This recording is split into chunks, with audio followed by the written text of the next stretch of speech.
Hey, welcome back, kids. My last video I talked about the state of my mind at the moment and that I feel as though I am in a hell of my own making. Well, in this video, I take my second step out of the abyss by something as simple as cleaning my room. Why? Because our environment affects us more than you might think, especially the environment we spend some of the most of our time in, especially as a teenager, our rooms. I know this sounds far-fetched, so to make sure I researched studies. And while I found a few that were notable, most of the interesting ones were locked behind a paywall.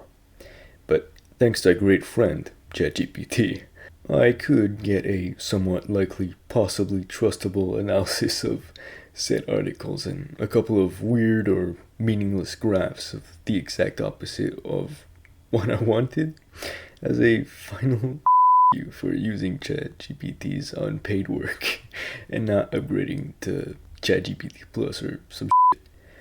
But after a few hours of research, I managed to get a couple of interesting parts of studies and somewhat passable results from ChatGPT.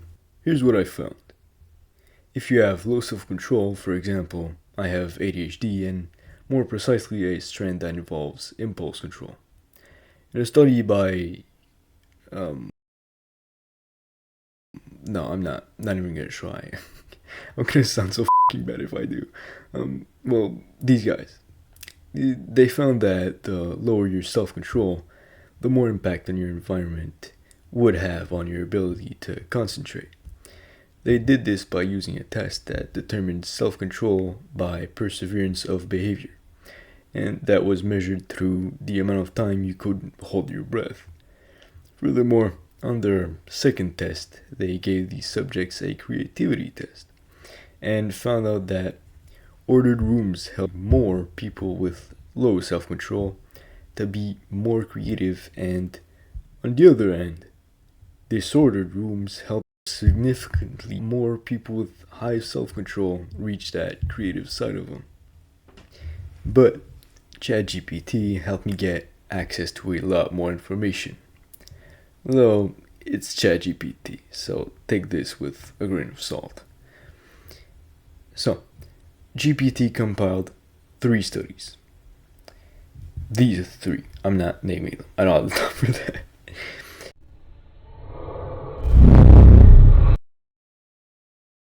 And the following is a compilation of the results in the following graph.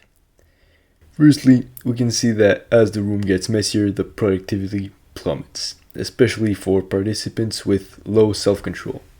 This is apparently because the cleaner a room, the healthier of a choice the participants would do, indicating higher self-regulation and discipline. Secondly, creativity in participants with higher self-control peaked in mildly messy rooms, but plummeted once again in messier rooms. Thirdly, stress level was highly correlated to how messy the rooms were, with the cleanest rooms causing the least stress. And fourthly, mildly messy rooms once again gave creativity boosts to the participants.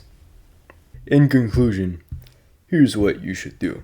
It's a great idea to keep your room clean, especially if, like me, you're prone to lower self-control because of ADHD, for example.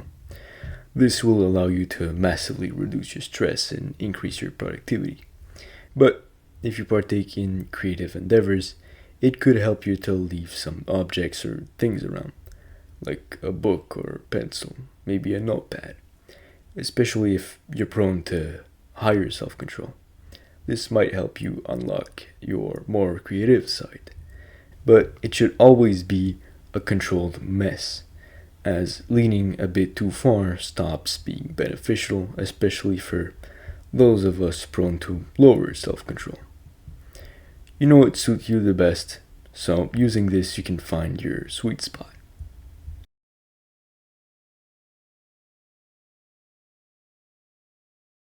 For those who are wondering why this is the first video I make on my path to getting my shit together, it's because our environment affects us greatly, and it's somewhere that's easily accessible, thus easier to tackle.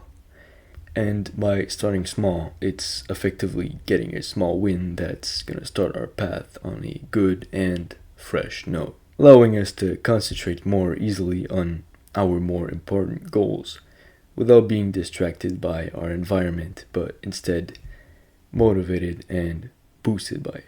Thanks for watching this far, and thank you to my subscriber. See you guys in the next one. Keep going.